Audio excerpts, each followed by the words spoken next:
contestant, Johnny Randolph. I believe. I believe Johnny Randolph.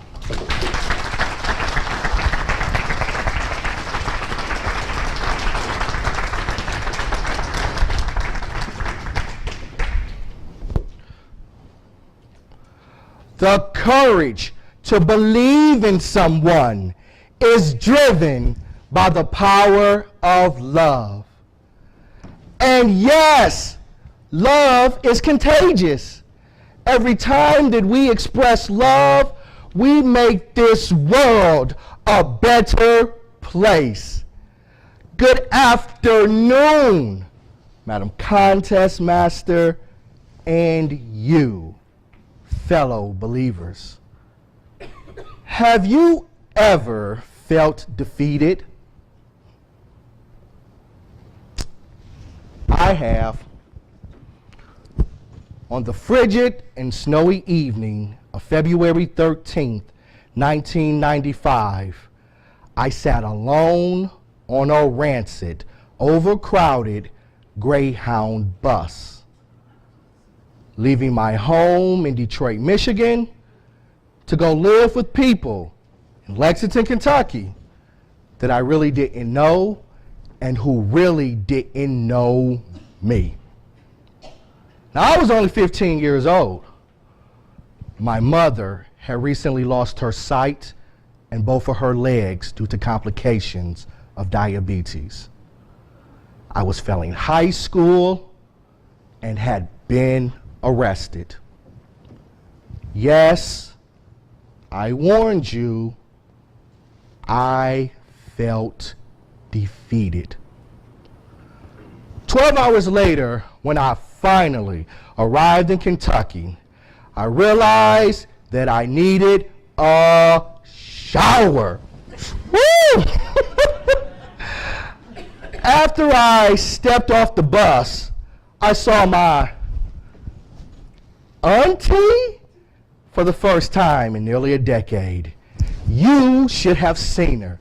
She was a beautiful, petite woman who spoke with a sweet Southern twang, with eyes that radiated conviction and compassion.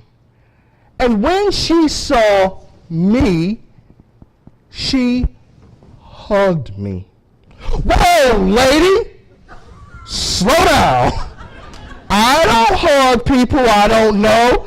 I figured that she wanted something, but since I had nothing, I wondered, what was she after?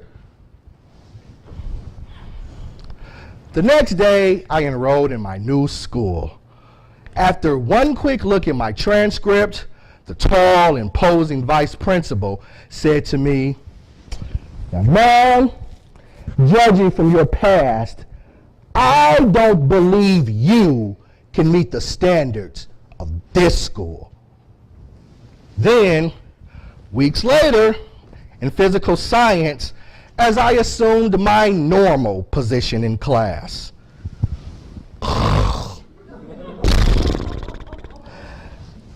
Miss Martin, my curly-haired teacher, decided to ask me a question.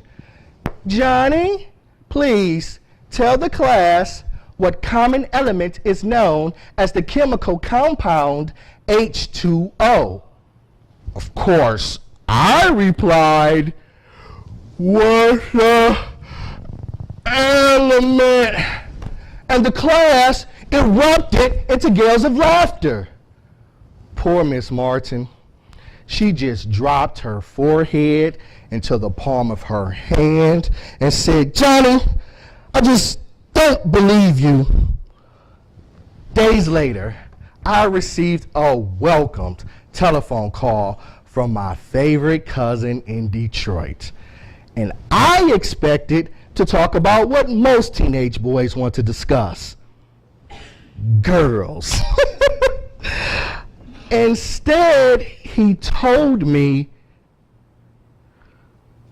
my best friend had been murdered.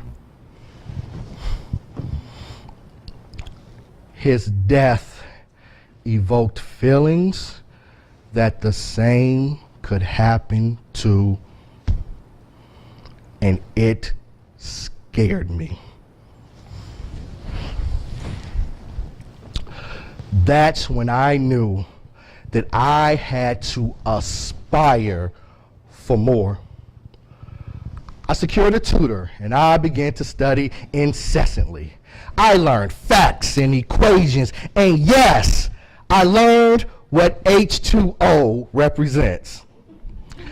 On the date of Miss Martin's test, I was ready to succeed. The next day, I couldn't wait to receive my test back until I saw that I failed. I don't believe it. I quit. I told my auntie I was ready to give up. Then my auntie said, "No, you're not. Baby, I know it's hard, but you can do it because I believe in you." Nobody told me they believed in me. Again, I began to study. But on the date of that next test,